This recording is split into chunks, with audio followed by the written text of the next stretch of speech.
कोकण म्हणजे परंपरेचा खजिना, गावगाड्यांचा आत्मा आणि निसर्गाच्या सानिध्यात साजरा होणारा आनंदोत्सव। इथला प्रत्येक गाव, प्रत्येक गल्लीत, प्रत्येक घरात एकच प्रतीक्षा असते, शिमग्याची आणि पालखी सोहळ्याची। शिमगा म्हणजे रंगाचा उत्सव, देवदेवतांच्या गजरात नाचणाऱ्या भक्तांचा सोहळा।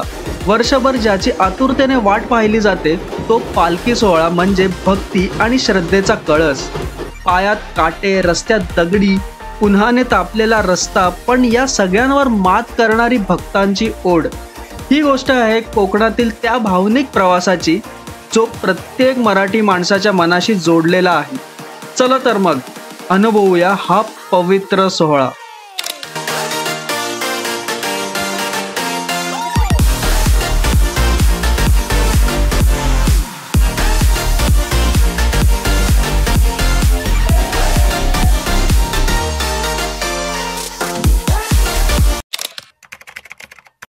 एका रात्रीत गाव बदलून जातं, वातावरणात एक वेगळीच ऊर्जा संचारते।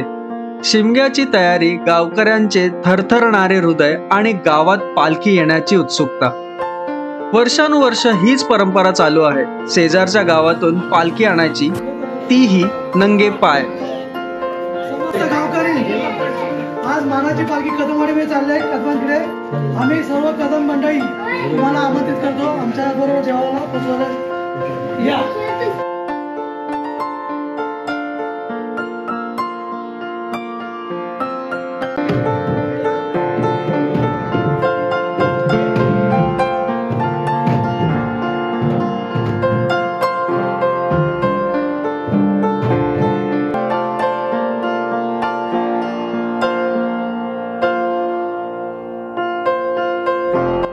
पाऊस पडला तर चिखलातून, ऊन असेल तर तापलेल्या मातीतून, दगड धोंड्यातून चालायचं। पाय कापले तरीही हात मागे होत नाहीत, कारण हे फक्त चालणं नाही, हा भक्तीचा प्रवास आहे। पालखी आणायला मी प्रथमच गेलो होतो। नंगे पाय पालखी घेऊन आणायचा हा अद्भुत अनुभव वेगळाच आणि कायम लक्षात राहण्यासारखा होता। जागोजागी गावातील रहिवासी पालखीचे दर्शन घेण्यासाठी येत होते आणि गावच्या ह्या वातावरणात एकदम मिसळून गेल्यासारखं वाटत होतं।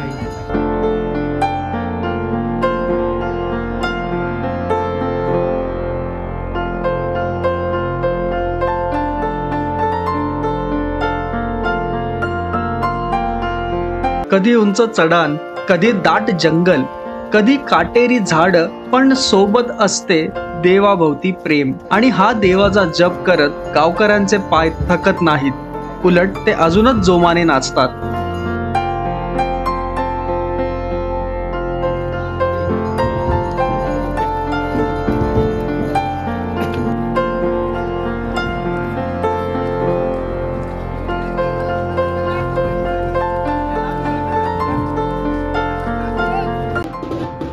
आणि अखेर त्या ओठांनी दिवस रात्र घातलेल्या नामस्मरणाला फळ येतो। पालखी गावात येते, गावभर आनंदाचा किल्ला फुलतो। ढोल ताशांचा नाद, फटाक्यांची आतिषबाजी आणि पालखी समोर नाचणाऱ्या गावकऱ्यांचे वेड्यासारखं जल्लोष।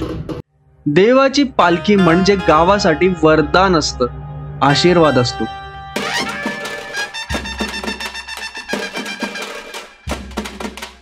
अशी ही पालखी जेव्हा गावाच्या सीमेवर आली तेव्हा देहभान विसरून सारे जण पालखी नाचू लागले। पालखी नाचवणं म्हणजे प्रत्येक महाराष्ट्रीयाच्या हृदयाशी खूपच जवळ असतं आणि ही पालखी नाचवायची संधी कोणालाच गमवायची नव्हती। तब्बल 1 तास पालखी नाचवली गेली आणि सर्व गावकऱ्यांनी ह्याचा खूप आनंद घेतला।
पालखी नाचवून जवळजवळ 7 वाजता पालखीचा घरात आगमन झाले आणि ह्या आगमनाचा तर जल्लोषच वेगळा होता।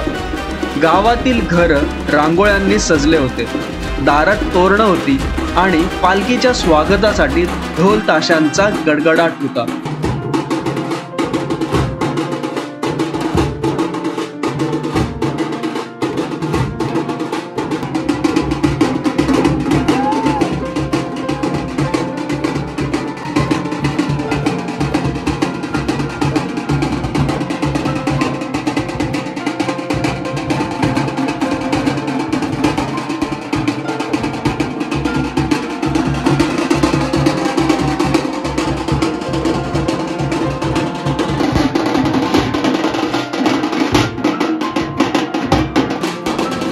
पालखीच्या स्वागतानंतर गावातलं वातावरण अधिकच भक्तिरसाने भरून जातं।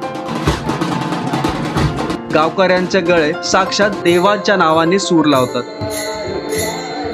ज्याच्या त्याच्या ओटीत प्रसाद ठेवला जातो आणि मग गावातील सर्व लोक एकत्र येऊन घेतात महाप्रसादाची पंगत। पूर्ण गाव एकाच जागी बसून जेवतं तेव्हा खऱ्या अर्थाने गाव एक होतं। शिमग्याची खरी मजा हीच तर आहे।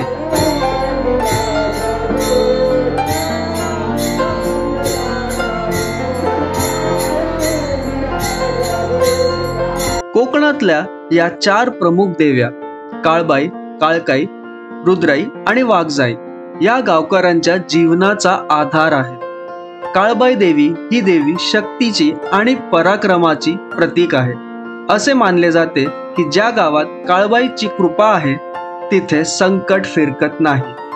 काळकाई देवी गावाचे संरक्षण करणारी देवी, तिच्या नावाने नवस केले तर संकट नाहीसे होतात। रुद्राई देवी ही देवी महादेवाच्या उग्र रूपाची साक्ष देते। ही देवी जिथे असते तिथे संकट नाहीसे होतात। वाघजाई देवी जंगलाची रक्षक। वाघ जसे जंगलाचे रक्षण करतो तशी वाघजाई देवी गावावर कृपा करते। या देवींसोबत गावकऱ्यांचे एक वेगळेच नाते असते, श्रद्धेचं, भक्तीचं आणि विश्वासाचं।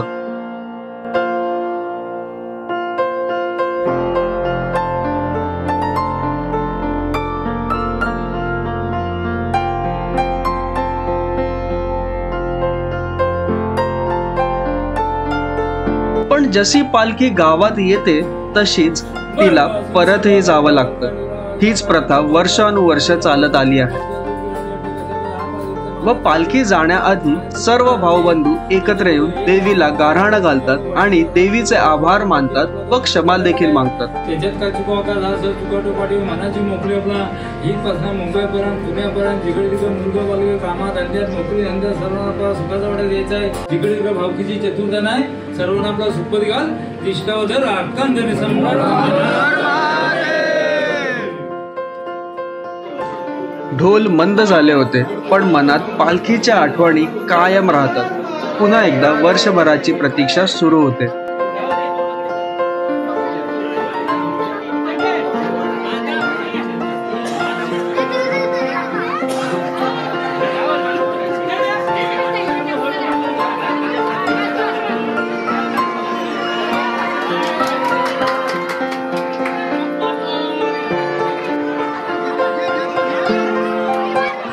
तर अशी आहे आमच्या गावची परंपरा, आमच्या श्रद्धेची कहाणी। पालखी म्हणजे नुसती यात्रा नाही, ती आमच्या अस्तित्वाचा भाग आहे। तुमच्या गावातही असा पालखी सोहळा साजरा होतो का? तुमच्या आठवणींमध्ये कोणता क्षण खास आहे? कमेंटमध्ये सांगा आणि आमच्या चॅनलला सबस्क्राईब जरूर करा।